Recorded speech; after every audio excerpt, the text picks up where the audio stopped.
Atom adalah unsur kimia terkecil yang merupakan komponen penyusun dari berbagai benda yang ada di sekitar kita. Meskipun ukurannya sangat kecil dan tidak dapat terlihat dengan mata, namun atom menyimpan energi potensial yang sangat besar. Nah, tahukah kalian bagaimana cara mengubah energi yang tersimpan di dalam atom menjadi energi listrik yang dapat digunakan untuk kebutuhan manusia?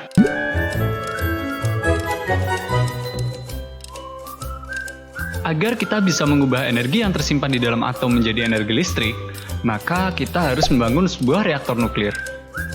Reaktor nuklir pada dasarnya terdiri dari beberapa komponen inti, yaitu fuel bundle atau bahan bakar, control rod atau tangkai kontrol, dan coolant atau cairan pendingin.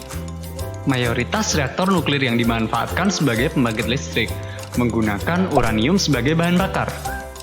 Uranium yang berasal dari pabrik pengolahan biasanya berbentuk silinder, yang ukurannya setara dengan ruas jari orang dewasa.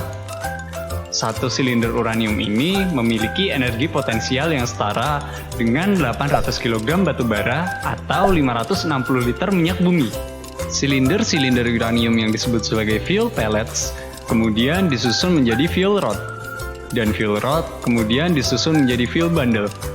Fuel bundle inilah yang kemudian dimasukkan ke dalam reaktor. Setelah reaktor terisi dengan fuel bundle, maka tahap selanjutnya adalah memulai reaksi nuklir dengan menembakkan neutron melalui neutron generator. Neutron yang ditembakkan kemudian akan menabrak nukleus atau inti atom uranium dan membuat atom uranium tersebut menjadi tidak stabil. Atom uranium yang tidak stabil kemudian akan terbelah menjadi dua atom yang lebih ringan. Terbelahnya nukleus atom disebut juga sebagai reaksi fisi. Selain menghasilkan dua atom yang lebih ringan, reaksi fisi juga melepaskan 3 neutron bebas, energi panas, serta radiasi alfa, beta, dan gamma. 3 neutron bebas yang dihasilkan dari reaksi awal akan menabrak atom-atom uranium di sekitarnya hingga akhirnya terjadilah reaksi nuklir berantai, atau yang sering disebut dengan nuclear chain reaction. Apabila tingkat reaksi fisi tidak diatur, dan fuel bundle tidak didinginkan, maka dalam waktu singkat, inti reaktor pun akan mencapai suhu yang amat sangat tinggi. Inilah kenapa pada inti reaktor terdapat dua komponen penting selain fuel bundle, yaitu control rod dan coolant. Control rod berfungsi untuk mengatur jumlah reaksi nuklir yang terjadi di dalam inti reaktor dengan cara menangkap neutron-neutron bebas yang dihasilkan dari reaksi fisi. Semakin banyak neutron yang ditangkap oleh control rod, maka semakin sedikit juga reaksi fisi yang bisa terjadi. Sebaliknya, apabila control rod ditarik maksimal, maka neutron-neutron hasil reaksi fisi akan bebas bergerak, dan jumlah reaksi nuklir pun akan meningkat.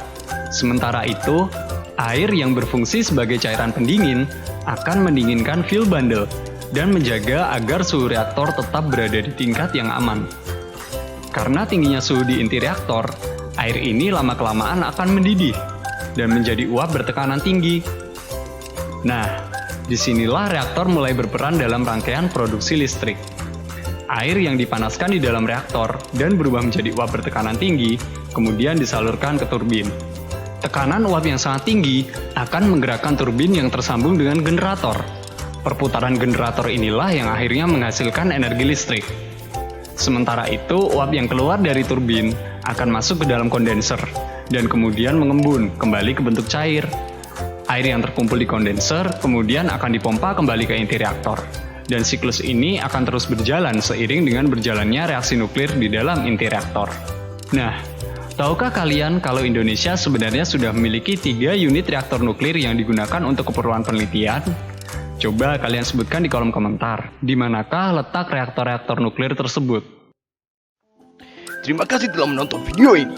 Bila kalian suka dengan video ini, jangan lupa untuk like dan subscribe. Apabila kalian memiliki topik yang ingin dibahas, tuliskan di kolom komentar. Siapa tahu, kami akan membahas topik tersebut di video berikutnya.